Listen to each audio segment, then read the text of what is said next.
Hello and welcome back to another video. और इस video में हम बात करने वाले हैं about time management, paper presentation and common errors. आपको कल का पेपर में टाइम कैसे मैनेज करना है। सेकेंडली पेपर प्रेजेंटेशन, पेपर आपका कैसा आपको लिखना है, क्या वे है प्रेजेंट करने का जिससे आपको मैक्सिमम मार्क्स मिले। एंड लास्टली क्या कॉमन एरर्स है जो आपको अवॉइड करना है, जो कल आपके पेपर में ना हो आपके साथ, उसको यहाँ पे डिस्कस करना है। First of all time management की बात करते हैं तो टाइम मैनेजमेंट आपको क्वेश्चन नंबर 1A एमसीक्यू जो आपका होने वाला है 6 है, आपको 5 मिनट के अंदर इसको कंप्लीट करना है। आपको जो आ रहा है आप वो कीजिए, जो नहीं आ रहा है उसमें टाइम वेस्ट मत कीजिए, स्किप कीजिए उस क्वेश्चन को। आपको आखिरी में इनफ टाइम मिलने वाला है कि आप उस क्वेश्चन में वापस आए और फिर उसका आंसर सोच सके। स्टार्टिंग में आपको बिल्कुल टाइम वेस्ट नहीं करना है, कहीं भी हो, चाहे वो ऑब्जेक्टिव्स हो चाहे वो सब्जेक्टिव क्वेश्चंस हो, आपको कहीं भी टाइम वेस्ट नहीं करना है। आपको ये टाइम जो मैनेजमेंट दिया है उसको मद्देनजर रखते हुए उतने जो टाइम आपको गिवन है उसमें आपको पूरा का पूरा पेपर कंप्लीट करना है जितना आपको आ रहा है। एंड देन जो भी टाइम आपका बच रहा है उस टाइम में आपको जो जो क्वेश्चंस नहीं आ रहे उसके सोचने के लिए आपके पास इनफ टाइम बचा हुआ रहेगा। क्वेश्चन नंबर 1B आपको 3 ट्रू और फॉल्स करने हैं जो कि आपको 2 मिनट लगने चाहिए, क्योंकि आपको ट्रू फॉल्स बस उतना ही लिखना है जो आंसर है। And C is filling the blanks, जिसको एक एक मिनट एक फिलिंग द ब्लैंक्स को हमने दिया है 3 मार्क के लिए। टोटल 10 मार्क आपका हो रहा है, यहाँ पे 10 मिनट लग रहा है। 10 मिनट में आपको ऑब्जेक्टिव्स कंप्लीट कर लेने हैं ऑफ पार्ट 1 यानी कि section 1। Then comes question number 2 है जो कि है 3 मार्क के क्वेश्चन रहेंगे वो आपको 8 मिनट के अंदर कंप्लीट करने हैं। 4 मार्क के क्वेश्चंस आपको रहेंगे क्वेश्चन नंबर 2B में, जो 12 मिनट में आपको खत्म करना है। क्वेश्चन 3A, 3B और 3C, यहाँ पर ये 3 मार्क का क्वेश्चन होने वाला है, ये 4 मार्क के क्वेश्चंस होने वाले हैं और ये 4 मार्क का एक एक्टिविटी होने वाला है। 10 मिनट में आपको ये 3 मार्क वाले क्वेश्चन कंप्लीट करने हैं। 5 मिनट में आपको यहाँ पे एनी वन क्वेश्चन सॉल्व करना रहेगा, 4 मार्क का रहेगा। थोड़े वो स्ट्रेटेजिक क्वेश्चन रहेंगे जिसमें थिंकिंग प्रोसीजर ज्यादा जाएगी, सॉल्विंग पार्ट उतना नहीं रहेगा, तो इसके लिए यहाँ पे आपको 5 मिनट दी गई है। और लास्ट में एक्टिविटी है जहाँ पे मैंने 5 मिनट पकड़ के चला है आपका, वो भी 4 मार्क्स की होने वाली है। सो अगर हम देखा जाए तो ये जो सब्जेक्टिव पार्ट है वो 40 मिनट्स आपको लगेगा एंड जो ऑब्जेक्टिव है वो 10 मिनट्स लगेगा। तो टोटल आपका 50 मिनट्स में यानी कि करीब करीब 1 घंटे में आपका हो जाना चाहिए आपका पार्ट 1 खत्म। यानी जितना आपको आ रहा है उसको अगर हम कैलकुलेट करते हैं तो 50 मिनट्स में आपका खत्म हो जाना चाहिए। सेम प्रोसीजर ऑब्जेक्टिव्स में, सब्जेक्टिव क्वेश्चंस में आपका अगर देखा जाए तो होनी चाहिए, और वो आपको एडिशनल 50 मिनट्स लगेंगे फॉर पार्ट 2। तो यानी 100 मिनट्स के अंदर आपका पार्ट 1 पार्ट 2 दोनों खत्म हो जाना चाहिए। मगर पार्ट 2 में हो सकता है कैलकुलेशंस अगर थोड़े टफ आ गए तो 50 मिनट से ज़्यादा आपको लग सकते हैं। तो इसके लिए ये मिनिमम ने पकड़ के चला है, based on your speed, based on your calculations. आपको यहाँ पे थोड़े प्लस माइनस हो गए। 100 मिनट्स मतलब अगर आप देखते हैं तो कितना हो जाता है आपका, 1 घंटा 40 मिनट के आसपास आपका हो जाता है। 1 आवर 40 मिनट्स, 1 आवर 40 मिनट्स के आसपास ये टाइम हो जाता है, इसमें आपका पेपर खत्म हो जाता है। स्पीड वगैरह अगर हम थोड़े बहुत चेंज करते हैं, मैक्सिमम अगर पकड़ते हैं तो आपका कितना हो जा रहा है, 2 घंटा 20 मिनट, ये मैक्स। इससे मैक्स आपका जाना ही नहीं चाहिए। 2 आवर्स 20 मिनट्स में आपका पेपर खत्म हो जाना चाहिए, part 1 as well as part 2। And फिर जो रिमेनिंग 40 मिनट्स आपका बच रहा है उसमें आपको जो जो क्वेश्चंस नहीं आ रहे हैं उसमें आपको कुछ ना कुछ लिख के आना है। जैसे कि मैंने कल के पार्ट 1 ऑब्जेक्टिव्स के पहले हाउ टू अटेम्प्ट पेपर में बताया था कि आपको कोई भी क्वेश्चंस खाली छोड़ के आना ही नहीं है, आपको कुछ ना कुछ, maybe formula, maybe given, कुछ ना कुछ आपको लिख करके आना है। तो ये 40 मिनट्स जो बफर आपका बच रहा है उसमें आपको ये सारे जो भी क्वेश्चंस नहीं आ रहे उसके बारे में कुछ ना कुछ लिखना है। ये हो गई टाइम मैनेजमेंट की बात। अब आगे बढ़ते हैं पेपर प्रेजेंटेशन। पेपर में ऐसे किस तरीके से आपको क्वेश्चंस लिखने हैं जिससे आपका पेपर इंप्रेसिव लगे। पहले तो each question on new page, आपको हर एक क्वेश्चन नए पेज पे लिखना है।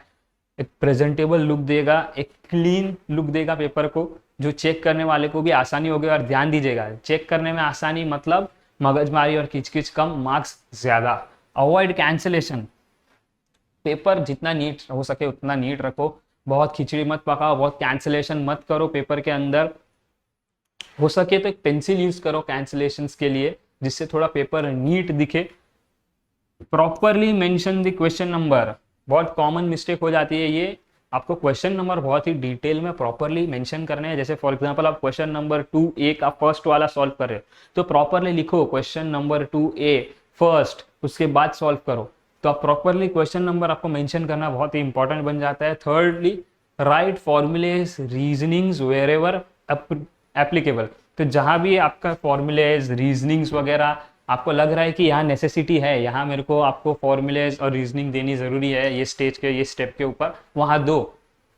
Because this will also create a good impact, और लगेगा कि you know this subject, this topic very well.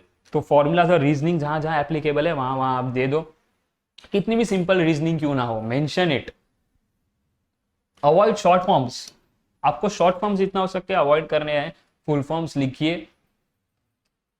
Draw diagrams wherever necessary, जहां जहां डायग्राम्स की जरूरत है वहां वहां डायग्राम्स जरूर बनाइए। अगर क्वेश्चन में डायग्राम गिवन भी हो तब भी आपको लग रहा है कि डायग्राम बना लूँ तो शायद थोड़ा नीटनेस दिखेगा, थोड़ा और प्रॉपर तरीके से सम होगा, बनाओ diagram. Make the examiner see your paper and make that कि ये इतना ब्यूटीफुली पेपर लिखा गया है, डायग्राम्स नीटली बनाए गए हैं, लेबल किए गए हैं, बेस्ड ऑन दैट सम भी बहुत नीटली किया है, कैंसिलेशन भी पेंसिल से किया है, कि इंप्रेसिव लुक बनाओ एग्जामिनर के पॉइंट ऑफ व्यू से। तो इस तरीके से आपको पेपर को प्रेजेंट करना है। वापस रिपीट करते हैं, each question on new page, avoid cancellation, properly mention the question number, right formulas, reasoning wherever applicable, avoid short forms and draw diagrams wherever necessary. अब कॉमन एरर्स की ओर बढ़ते हैं। क्या कॉमन एरर्स है जो पॉसिबल है कि हो सके, जो आपको कल क्वेश्चन में जब आप बैठो एग्जाम लिखने के लिए तो आपको अवॉइड करना है? पहला तो राइट क्वेश्चन नंबर, आपको क्वेश्चन नंबर लिखना बहुत ज़्यादा ज़रूरी है, करेक्ट क्वेश्चन नंबर लिखना है। बहुत बार देखते हैं हम घाई घाई में क्या हो जाता है, क्वेश्चन नंबर 2A का फर्स्ट वाला सॉल्व कर रहे हैं हम, एंड गलती से हम फर्स्ट लिखने की जगह सेकंड लिख लेते हैं, थर्ड लिख लेते हैं, या फिर मिस्टेक हो जाती है, यहाँ तो फर्स्ट लिखा है लेकिन यहाँ पे क्वेश्चन 2A की जगह B हो जाता है गलती से। तो ये सब कॉमन एरर्स है, ये आपको अवॉइड कर रहे हैं। शांति से आपको क्वेश्चन नंबर करेक्ट लिखना है, वरना हो सकता है कि आप सिर्फ क्वेश्चन नंबर गलत लिखे और उसकी वजह से आपकी पूरी मेहनत खराब हो गई। सो मेक श्योर आप करेक्ट क्वेश्चन नंबर लिखे। Second, right correct data from the question. बहुत बार होता है हम क्वेश्चन से डेटा ही गलत कॉपी कर लेते हैं, जिसके कारण हमारा आंसर ऑब्वियसली गलत आएगा। तो इसके लिए थोड़ा शांति से आप क्वेश्चन देखिए, डेटा को क्रॉस चेक कीजिए कि आपने जो क्वेश्चन में दिया है वही लिखा है ना, कि आपने कुछ और लिख लिया है।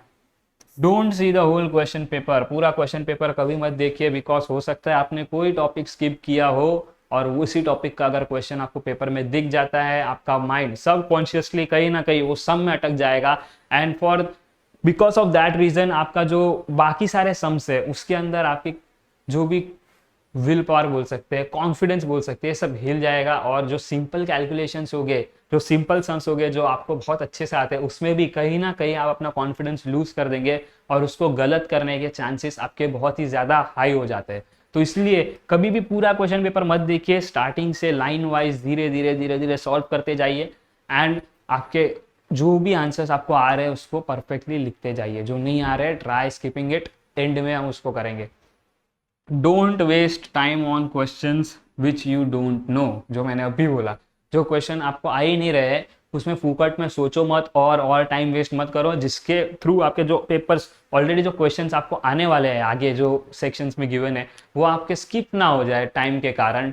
तो इसके लिए आपको टाइम मैनेजमेंट जो मैंने बताया वो बहुत ही सीरियसली फॉलो करना है। आपको अगर वॉच अलाउड है एग्जाम हॉल में तो आप वॉच पे एक टाइट नज़र रखिए कि आपके कितने मिनट्स में कितने सेक्शन हो रहे हैं।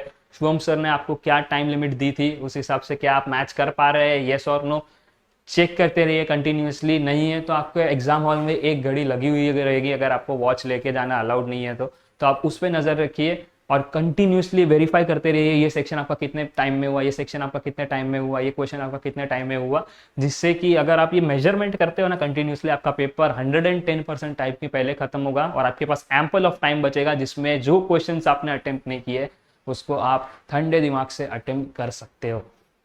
तो ये थे कुछ कॉमन एरर्स जो आपको अवॉइड करने हैं। अगर आप इस तरीके से पेपर को प्रेजेंट करते हो, टाइम मैनेजमेंट करते हो और ये कॉमन एरर्स को आप नहीं करते हो तो आप मैक्सिमम मार्क्स स्कोर कर सकते हो। और मुझे पता है each and everyone is going to secure good marks in mathematics. तो all the best everyone and thank you for watching this video.